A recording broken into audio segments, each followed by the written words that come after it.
Gear போட்டேன்டா start ஆகல. அண்ணே AK fan சும்மா கிடையாதா? திறக்கலாமா இதெல்லாம்? என்னாச்சு தெரியலையே.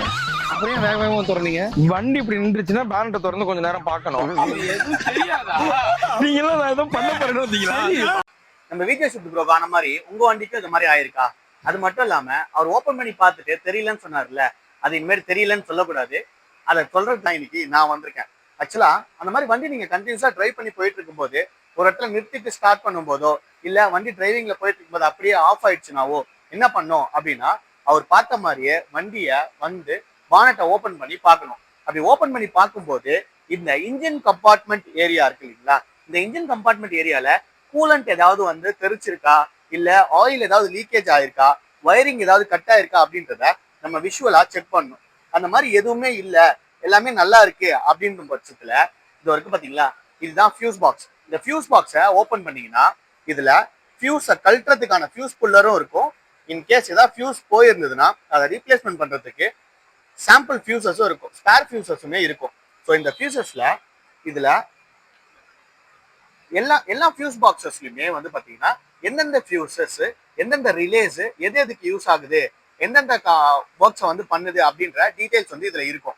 இதுல ஃபியூயல் பம்போடைய ரிலே, அதே மாதிரி வந்து பாத்தீங்கன்னா இன்ஜின் ஸ்டார்டிங் கண்டிஷனோட செல்ஃப் மோட்டரோட ஃபியூசஸ், இது எல்லாமே வந்து நீங்க ஒரு வாட்டி கழட்டி செக் பண்ணி பார்க்கணும்.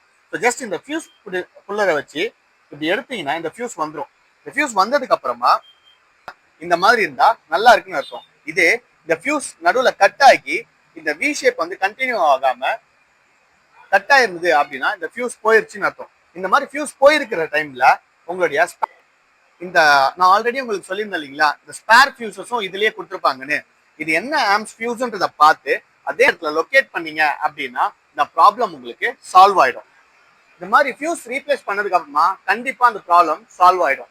இல்ல அதையும் அந்த ஃபியூஸ்லாம் நல்லா இருக்கு பட் ஆனா வண்டி ஸ்டார்ட் ஆகல அப்படின்னா சம்டைம்ஸ் இது வந்து ஃபியூயல் பம்போட இஷ்யூவா கூட இருக்கலாம். ஆக்சுவலா அந்த ஃபியூயல் பம்ப் என்ன ப்ராப்ளம் ஆகும் அப்படின்னா, நம்ம ஒவ்வொரு வாட்டி வண்டியை யூஸ் பண்ணும்போது ஃபியூயல் வந்து பாத்தீங்கன்னா ட்ரை ஆனதுக்கு அப்புறமா, அதாவது ரிசர்வுக்கும் கம்மியானதுக்கு அப்புறமா ஃபியூயலை ஃபில் பண்றோம், ட்ரை பண்றோம், ஃபில் பண்றோம். இந்த மாதிரி ட்ரை பண்ணி ஃபில் பண்ணும்போது ஃபியூயல் வந்து பாத்தீங்கன்னா அந்த ஃபியூயல் பம்ப் வந்து பாத்தீங்கன்னா ரொம்ப கஷ்டப்பட்டு அதை சக் பண்ணி இன்ஜினோட கம்பார்ட்மெண்ட் இந்த மாதிரி ஃபியூசஸை கரெக்ட் பண்ணதுக்கு அப்புறமா வண்டி கண்டிப்பா ஸ்டார்ட் ஆயிடும். அதுக்கப்புறம் உங்களோட டிரைவை நீங்க கண்டினியூ பண்ணலாம். இன்னொரு விஷயம், உங்களோட வண்டியும் இதே மாதிரி ப்ராப்ளம் ஆகாம இருக்கணும் அப்படின்னா அதுக்கு முன்னாடி சிவம் ஆட்டோமொபைல்ஸ்ல போட்டு ஒரு ஜெனரல் செக்அப் செக் பண்ணிட்டு ஒரு லாங் டிரைவ் போங்க.